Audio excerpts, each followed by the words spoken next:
Today I want to showcase a powerful new addition to HerdBook, the new Semen collection and straw inventory feature. If you're collecting and freezing semen or managing purchased straws in your tank, this gives you full traceability from collection day all the way to conception results. Let's start with adding a collection record by going to breeding in the main navigation bar, then clicking Semen Collections in the menu. Click Add Collection and enter the required fields, which include the buck nickname and the collection date. All of your adult bucks will appear in the drop-down select box, including those that are not designated as AI bucks. You can also record optional quality data, such as the collection method, volume, concentration, motility, morphology, and notes about the collection. Click Create Collection to save the collection event record. If you ever need to edit a collection, just click on any row in the collections table. That opens the record in edit mode with all the data fields pre-populated. Make your changes and click Save. To record the next step, processing and freezing the collection, go to Breeding, Semen Processing, then click the Add Batch button. Select the collection that you are processing, then enter the processing date, freeze date, quality or extender details, and any technician notes. Then click Create Batch. Clicking Create Batch opens the dialog at the bottom of the form where you can create straws from this collection. Enter the number of straws to create. Change the prefix for the straw identification number if desired, such as using the buck's name or initials. Record the intended tank number if known, and check the freeze date, which defaults to the same day as the collection date. Click Generate Straws to add those straws to inventory.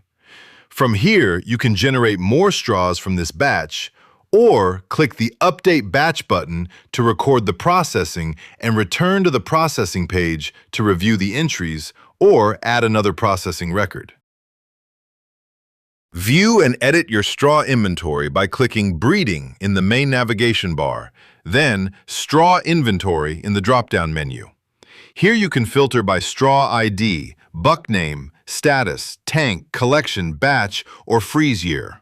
All columns may be sorted by clicking on the column header.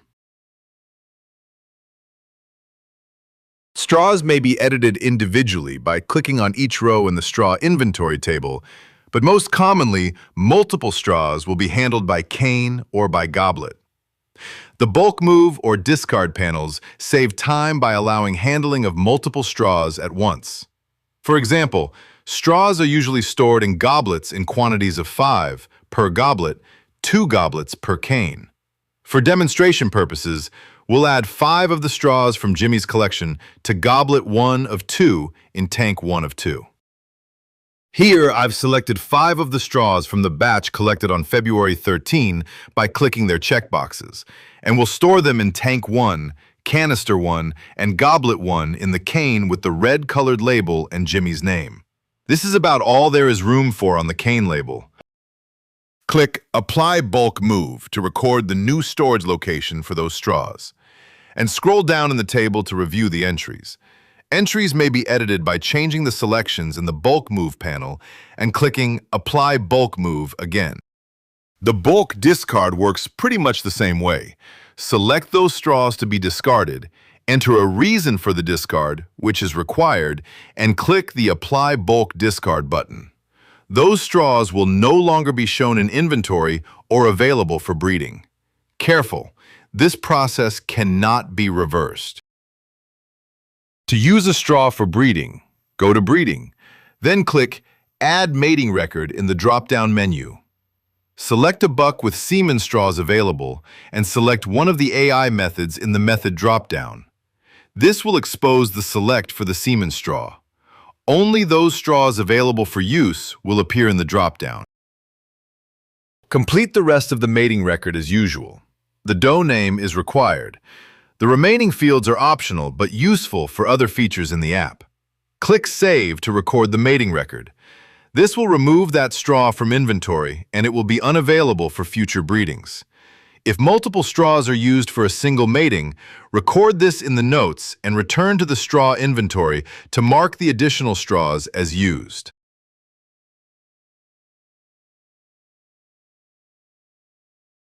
Confirm the correct straw and mating linkage in one of two ways. Go to Breeding in the main navigation bar and click Mating Records. Hover over and click the Mating Record row. You'll see the AI method and the specific straw used. This is a good time to note that the straw ID is for your records and is used for inventory and breeding analytics, which we'll cover in a later section. The straw ID will not match what is printed on the straw itself if purchased from an outside supplier. The Notes section of the mating record is a good place to add printed straw information. The other way to confirm straw usage is to check the inventory. Go to Breeding in the main navigation bar, then click Straw Inventory. In the filter bar, in the Status dropdown, select Used. In the Buck dropdown, select the buck for that straw. Confirm that the correct straw is marked Used for the correct breeding. The linked breeding is listed in the right-hand column of the table. Confirming that the correct straw is recorded is important for future DNA parentage testing for offspring, especially if the semen inventory is large.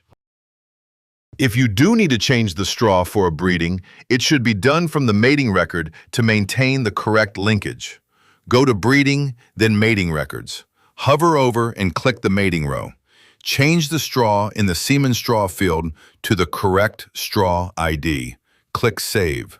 The straw inventory will update so that the new straw is used and the old straw is again available. Semen purchased from another breeder is recorded the same way as material collected and processed on your farm, except that much of the collection data may not be readily available. I won't repeat all of the processing steps because they are exactly the same.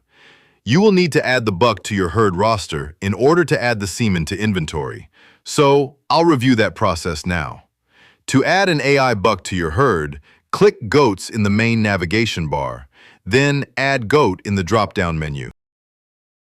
Adding an AI buck differs from adding any other goat to the herd, only in the way that the status is set. Enter the required fields in the form, set the gender to buck, and scroll down to the status section of the form. Click the Not Owned radio button, which will expose the link to the semen collections page. If finished with the form entries, click Save, or click Cancel to continue editing. Most of the fields in the semen collection and processing forms are optional, because that information may not be available from an outside supplier. Now let's look at where all this information becomes really powerful. Breeders who have incurred the considerable time, effort, and expense of AI understand the importance of knowing what works and what doesn't. The Fertility Analytics section provides an objective assessment of semen sources. To access the Fertility Analytics dashboard, go to Breeding in the main navigation bar, then click Fertility Analytics.